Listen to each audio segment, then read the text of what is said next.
magbantay ta kay ang ubang pultahan magdala nato sa kaalabugan.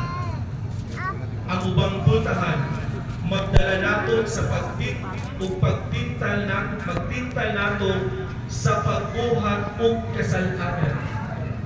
Ang ubang pultahan magdala nato sa mga daotang binuhatan. Let us now enter the door, who is Christ. Ikaduha, tungod kay musulod kita sa pultahan sa kasing-kasing sa Dios, mangandam kita sa atong ugalingon. Matod pa ni San Pablo sa ikaduhang pagbasa nga atong nadungog karon, isalikway ang daang patubo sa sala aron maputli kamo. 1 Corinthians 5 verse 7.